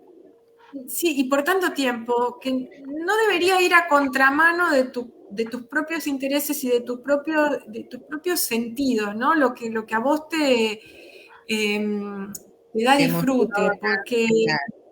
exacto, y lo que a vos te guste manipular, lo que vos te sientas bien manipulando y que sientas que no, que avanza, que pasa algo con eso, porque también hay veces que uno dice, bueno, quiero hacer con esto, y probás, y es difícil encontrarle la vuelta para sostener toda una producción, digamos, de un corto, o un experimento, a veces puede ser un experimento, sobre todo eso, no dejar de experimentar, y que esa experimentación esté vinculada con tus intereses y tus gustos personales. Que para animar Eso bien hay que animar mucho. sí. Eso de la experimentación tiene que ver no solo con los materiales, sino también con la expresividad, con la intención que uno quiere darle al personaje. Y pensar mucho en la cuestión de la actuación del personaje, o sea, lo que sea, a lo mejor es una bolita, es una tuerca, lo que sea, pero eso tiene que transmitir una emoción, no es simplemente mover, sino es darle vida. Entonces, pensar mucho en la actuación y hacer 100 cortos, o sea, 100 pruebas, 100 qué sé yo, o sea, no empezar por un largo, sino que empezar por una pequeña animación y ahí probar. Y no conformarse, nunca conformarse. Siempre hay que tratar de que sea lo que uno soñó para poder dormir, porque después no dormís, después decís, ¿por qué lo dejé así? Porque uno sabe lo que quiere y está bueno lo que uno quiere, y entonces ser fiel a eso para poder dormir. Es cierto. Hace poco hablaba con Pedro Blumenbaum, que es director de animación, que estaba trabajando conmigo en esta última serie en la que trabajé, y me decía que para él el objetivo es poder dormir a la noche. Exactamente eso, ¿no? Poder dormir a la noche. Me quedó regrabado porque es cierto eso, porque uno se queda dando vueltas y pensando, ¿cómo no? ¿No?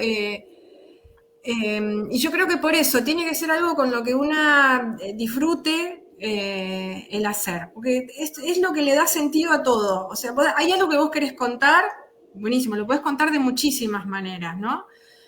Pero bueno, yo creo igual que cada historia tiene cada historia o cada cosa que uno quiere contar tiene su forma de contarse. ¿Cuál es la mejor manera de contarlo? No querer ir tampoco a contramano de eso, no empecinarse con, no, pero esto yo lo quiero hacer así.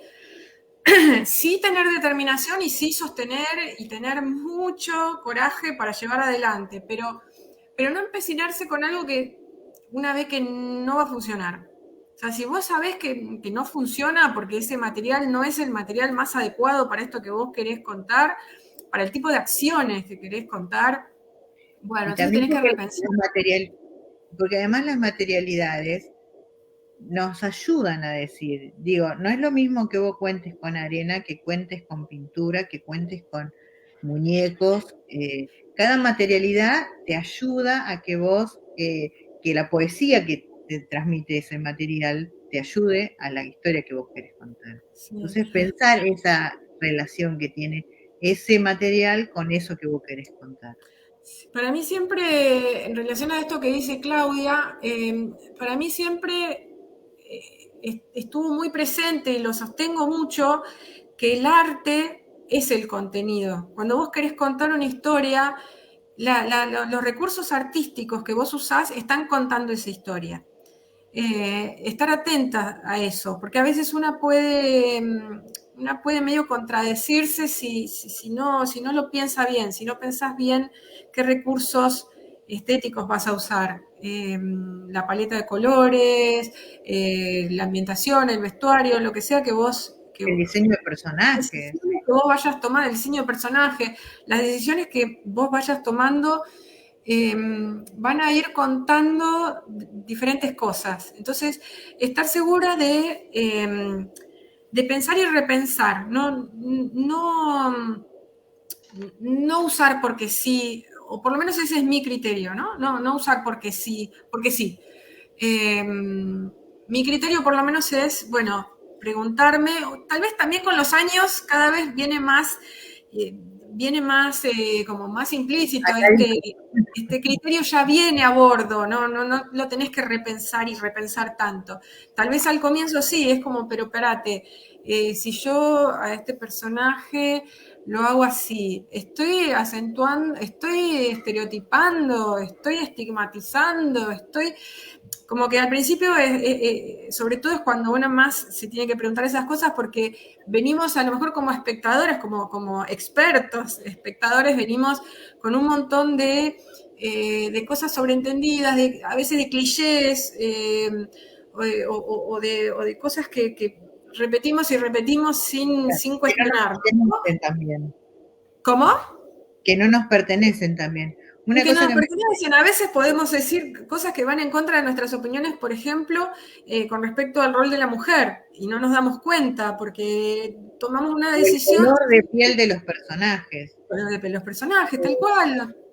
O sea, hay muchas cosas. A mí me preocupó, estuve de jurado de un concurso de guiones en Colombia y me preocupó que la mayoría de los personajes eran blancos y muchos tenían así como diseño de ropa europeos.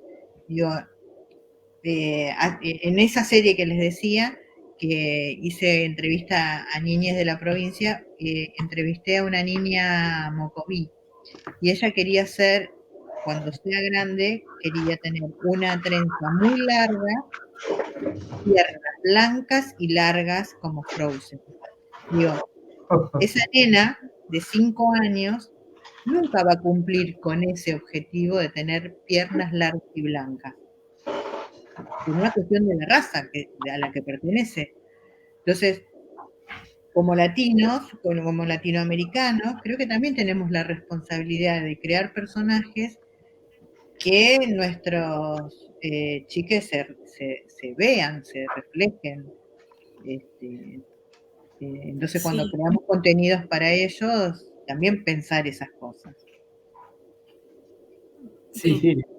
Y la resolución y la técnica también, ¿no? Como esa cosa de que por ahí uno ve los hablantes, ¿no? De la animación, siempre son, ya es como que hay toda una cosa así como de ese hablante de Mickey, ¿no? Que después se trasladó a Pixar y ya después todos actúan lo mismo, me parece el mismo actor siempre actuando lo mismo, que actúa hermoso, fantástico, porque hay todo un decoro, ¿no? Un staging que hace que eso lo explote, pero en realidad uno lo ve y podría decir, es este, o no tiene como ninguna particularidad, ¿no? Como que el invento por ahí dentro de lo que es la animación en el mainstream pasa mucho más por, te cuento una cosa prolija, pero no me salgo mucho de la línea editorial que hay en general.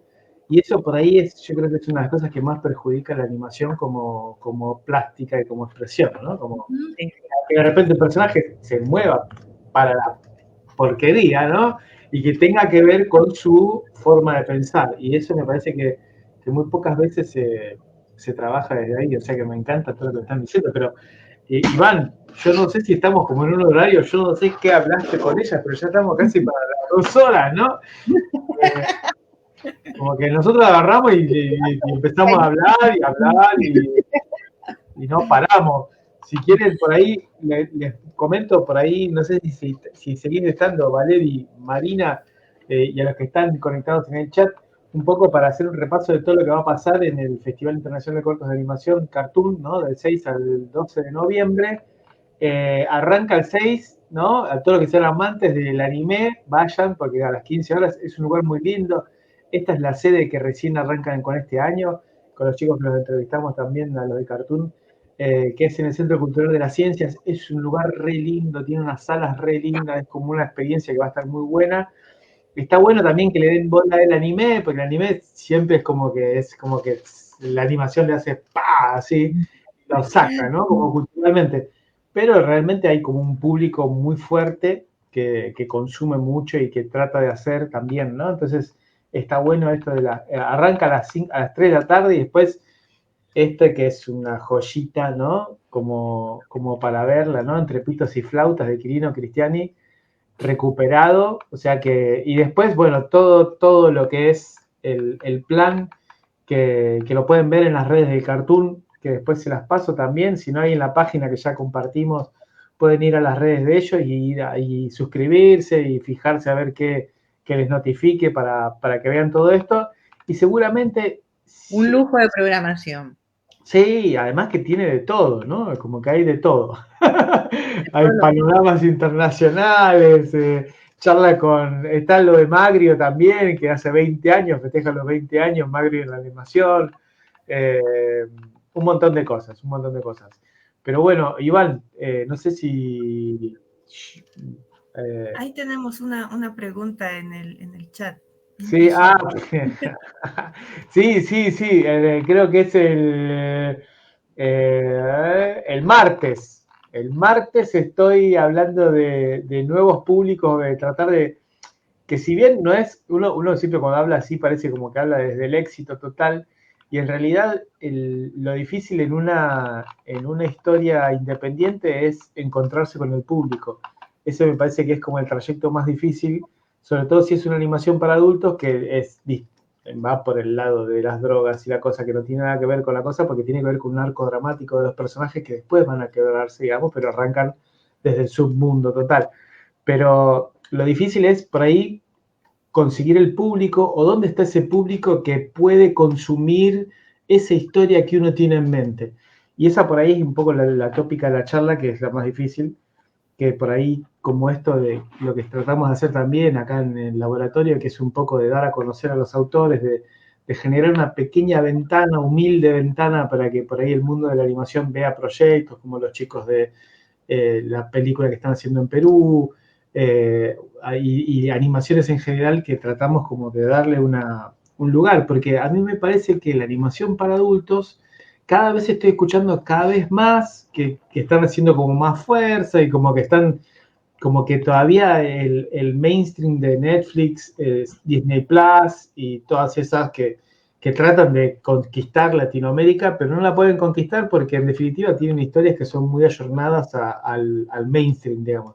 Entonces la identidad latinoamericana todavía como que no encuentra un mainstream para consumirse. Y me parece que ahí es donde hay un lugar interesante para ver nueva gente, porque también el consumidor de la animación, nosotros somos gente grandes, vos, Majo, no tanto, pero es como que el consumo que teníamos estaba un poco desdibujado, había como un par de cosas ahí dando vueltas, de repente se hizo infantil, le empezaron a pegar al infantil de lleno, empezaron a surgir todos los canales de animación, que eran todos infantiles, salvo Locomotion y un par más, y después esos empezaron a crecer, y quisieron seguir consumiendo contenidos animados, y salvo las comedias de los grandes canales, después hay muy poco, y me parece que ahí hay como una tendencia que se ve un poco en YouTube, con realizaciones que no tienen capitalización de financiación, pero hay como una intención ahí como de generar contenidos.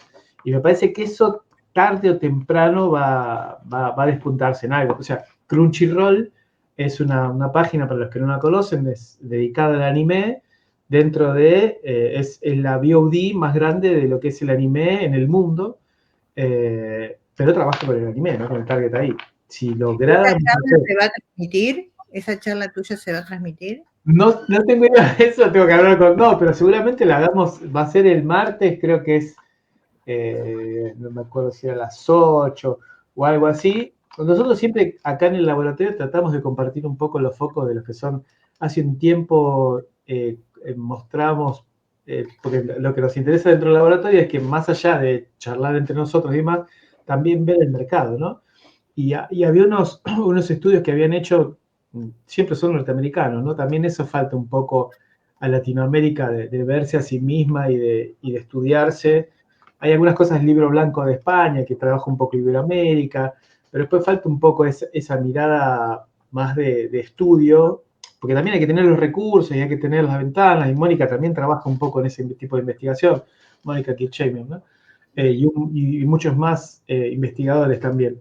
Pero falta un poco esa ventana de poder acercarle al latinoamericano contenidos que estén de alguna manera curados, para que hagan que el espectador que va a ver un contenido tenga un contenido que no lo decepcione rápidamente, ¿no?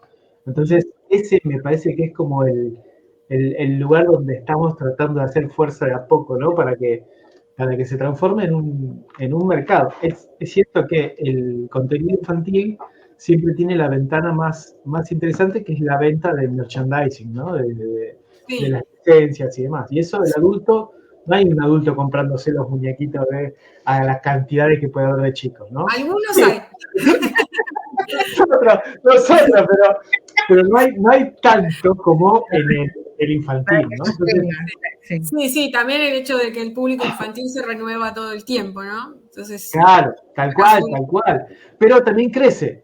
Y ese creo que es el que no está siendo contemplado desde la industria latinoamericana de la animación. claro. Entonces, ahí me parece que hay como...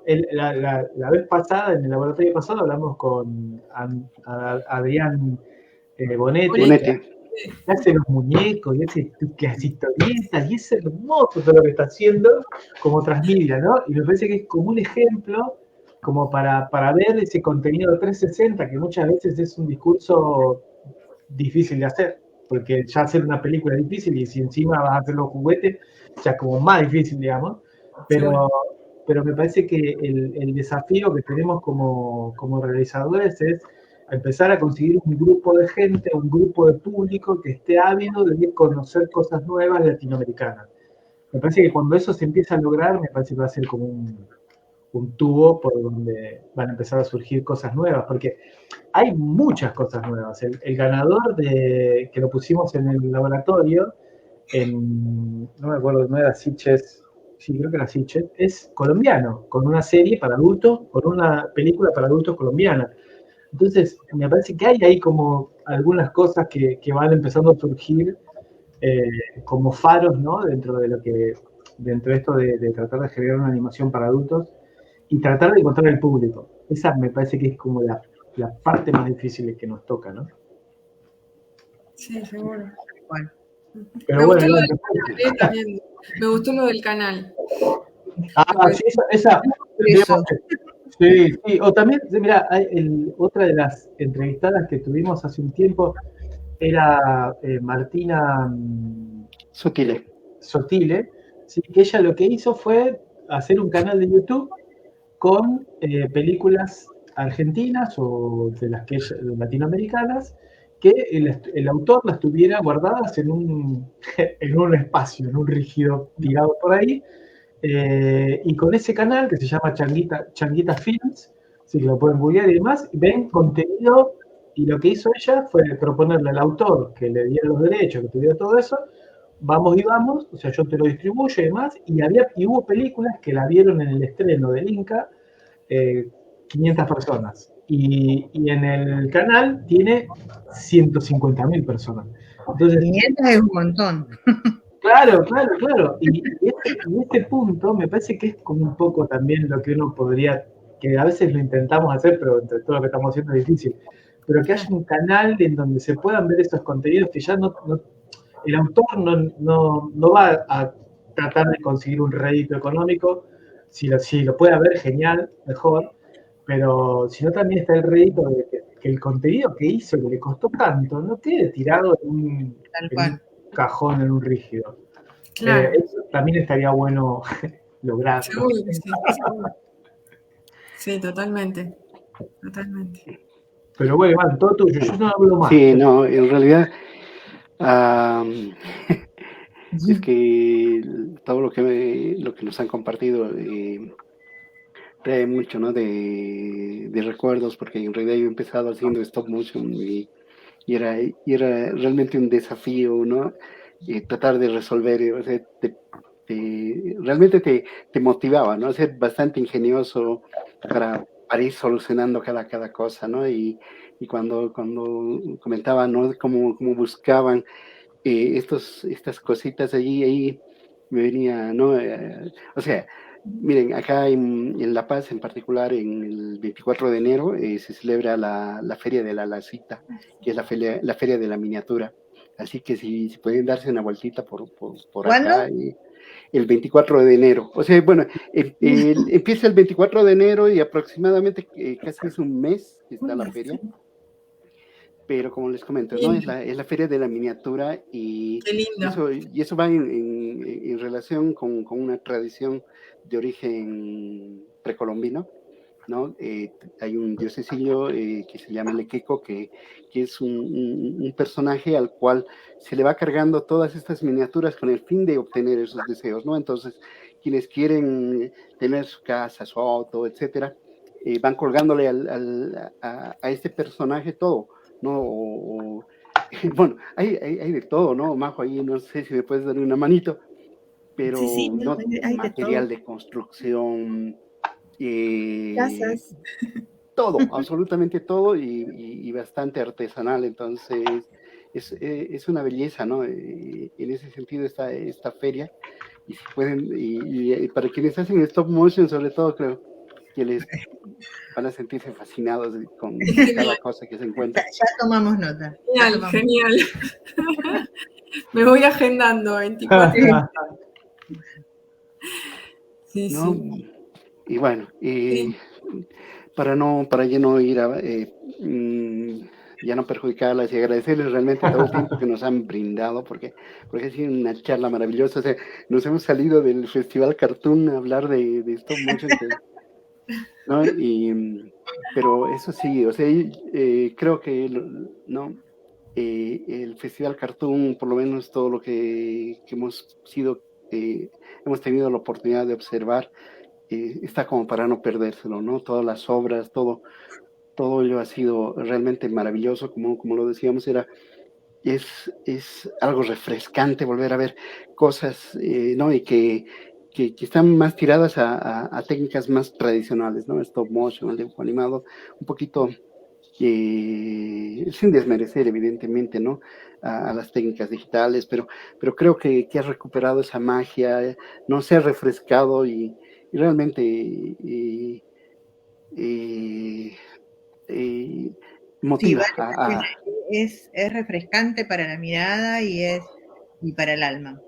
Es hermoso lo que a nosotros nos ha tocado ver, realmente muy estimulante y muy desafiante para los creadores.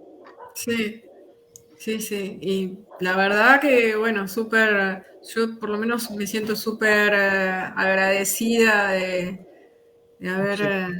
haber podido integrar el jurado y tener este desafío, ¿no? Esta responsabilidad, el compromiso y el placer a la vez de ver este material y bueno, intentar ser lo más justos posible con las obras y con sus autores a la hora de destacarlos. Y la realidad es que ya el hecho de estar en esa selección es enorme porque el nivel es muy alto. Entonces, sea que hayamos podido darle el premio o la mención que hubiéramos querido o no, porque bueno, hay una cantidad de menciones que se pueden dar.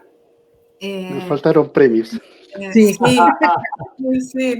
fue un dilema. Pedimos más, pero no nos... Pero bueno, no se podía. Pero bueno, al margen de que lo reciban o no, eso, ya el reconocimiento es grande, porque estar en esa selección Ya es un premio.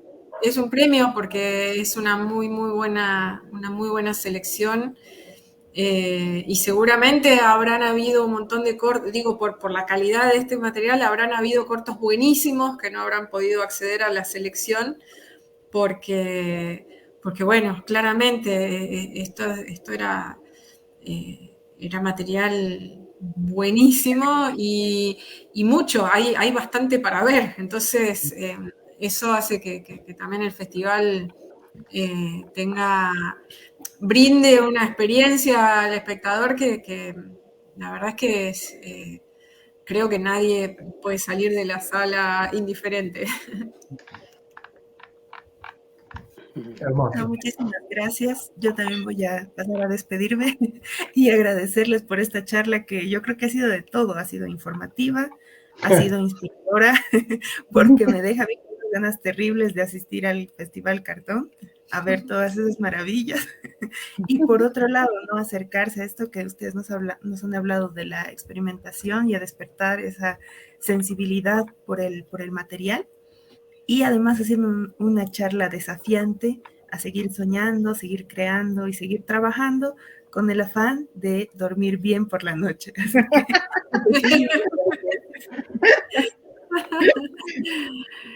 Bueno, muchísimas gracias a ustedes. Gracias. Un gusto enorme hacer esta charla. Muy lindo conversar con ustedes. Muchas gracias por esta invitación. No, los agradecidos somos nosotros, en realidad, ¿no?